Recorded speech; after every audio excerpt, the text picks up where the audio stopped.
Hello, welcome guys. So I am back again with another e-bike review. So today we got a new e-bike. Look at it. It is shining so nice. The paint job is really nice on this bike. This was my first thing that caught my eye as soon as I opened the box.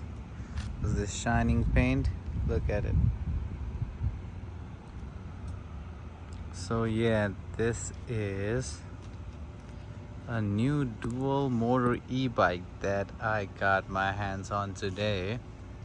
So we're gonna be talking about this bike today on this video, but let me just give you a little bit of information. This one is actually, probably if you guys have seen my previous videos, you might have noticed a similar e-bike that looks pretty much like this. There is a little bit of changes, nice changes I would say, that they made on this bike, but yeah, this is pretty much similar, very similar to the M8 S8 e-bike that I had reviewed a few months ago. Yeah, that was a nice bike too, but this one is a new seller called Koomi KM Plus. This is a new model. They also have a single version of this same bike, same frame, smaller battery, and I think it's cable brake, not hydraulic disc brakes, and that one is called km7. And the one with dual motor, this one right here, is km7 plus.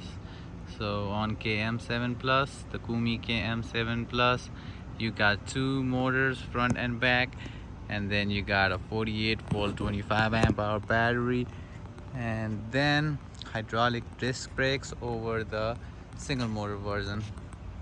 So yeah, just a quick look on this bike again. It's a beautiful looking bike, really neat. I like this color over the M8. You know, they have the green and the black color, but the paint job on my M8 that I had, I don't know if it was with all the M8s, but mine was not really good. I didn't like the paint job at all on that bike. So yeah, let's talk about this bike now. So this is 248-volt 1000 watt motor, which peaks out at 1500 watts. So when you have dual motor, it's going to be 3000 watt, 48-volt 3000 watt peak. And yeah, 25 amp hour huge battery. You can go long distance with it. Definitely with single motor you can do around 25 to 30 miles, I'm pretty sure, even if you do full throttle. But with dual motor, maybe around 18-20, I don't know. I've never ridden that far on my M8 at one time, and I also added a second battery on my M8 that I had. But yeah, let me just give you a quick information about the bike, and then we'll compare it to the S8 M8 S8. So yeah, let me start with the beginning. Let me turn it off. The battery is off. So okay, so when you have the bike, first thing to do to turn the bike on is the little switch on the battery. Turn it on. Then on your handlebar there's a button, this M button. Just hold it for a second, and then it's gonna come on. The screen is flickering on the video, but it's a video effect. It's actually nothing wrong with the screen at all. It's perfectly nice. It's better screen than the M8. So yeah, once you got that one on, so yeah, I just love this bike, so I just like to see it from a distance. I forgot I was talking about it. So yeah, so it has 1, 2, 3, 4 and 5 assist levels, and then this is your button for A means single motor. It's gonna show A when you do that, and when you got your dual motor on, it shows B.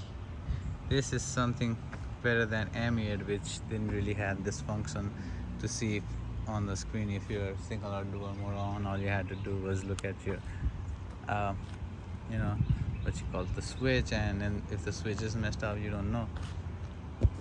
So that's a really good thing they added that.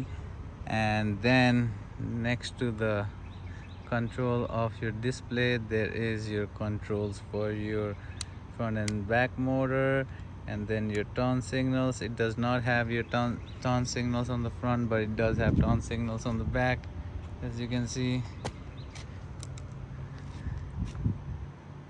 Yep.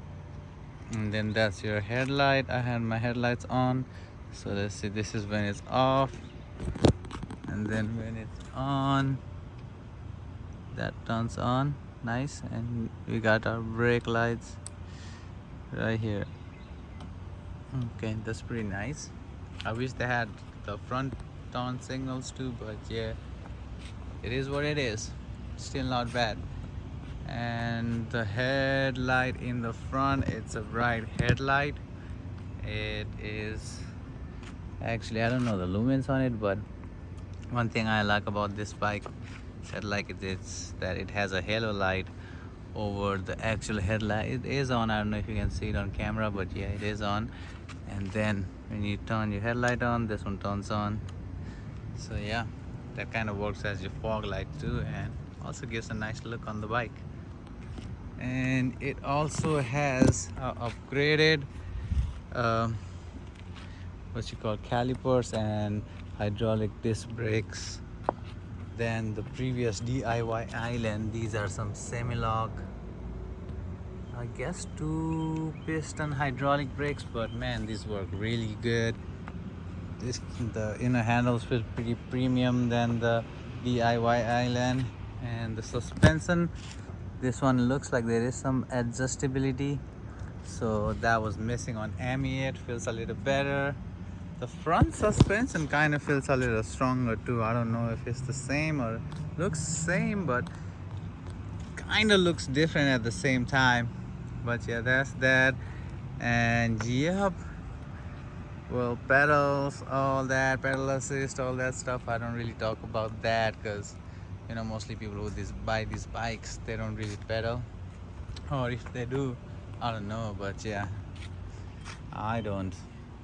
So it also has a very loud horn. Damn, that's louder than my motor code. It's a loud horn, so don't worry about nobody cutting you off. At least you can honk at them. So yeah, top speed. Let's talk about the top speed. So the top speed, it's a little tricky. So on single motor, the top speed is 31, but when the dual motor is on, it goes up to 34.1 miles an hour. I don't know what's up with that 34.1, but yeah, it doesn't go any further than 34.1 on dual motor. But yeah, I don't know if there's going to be any way to unlock that and make it go a little faster. We'll see that when we check the settings later. But so far 34 miles an hour is my top speed, which was pretty much similar to my M8 S8. Well, when I added a second battery, it was showing up to 36 miles an hour, but kind of feels the same. You know, the display could be off on that one or on this one, on both of them, I don't know. But yeah, feels pretty same speed. The build looks better on this bike. I don't know if they changed the material of the frame or something, but I kind of feel like the swing arm is a little better, like a little thicker, I would say. The tubes kind of feels a little premium than before, or maybe it's just the what you call the paint job that made it look really nice. But yeah, I'll take that. Also, it also came with a bag, just like how M8 S8 does. But yeah, I just didn't put it on for now. And another thing which is better than the M8 is the seat. The seat is way more comfier, and the handlebars are more premium. It looks similar, but no, these are thicker, I can tell. The brakes are better, the display is a little better. Well, the paint, man, that just makes it so different. That's better.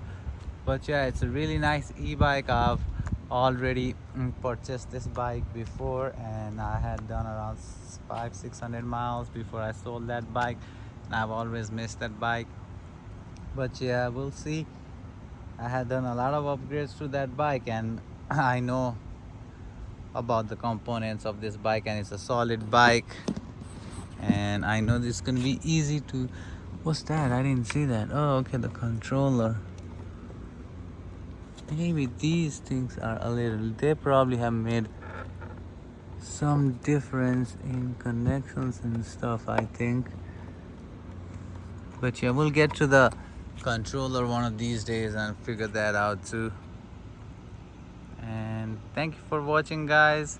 I know this video was not really much of a nice review video, but I don't know, I just have already made a video about M8 before and it's pretty much the same thing, so I just wanted to give you guys a little quick review, quick look on this Koomi S8 e-bike.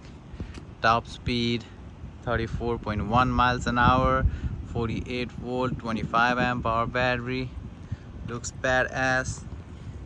I would definitely recommend this bike to anyone who's looking for a dual motor e-bike. If you get it for, you know, nice price, man, get it.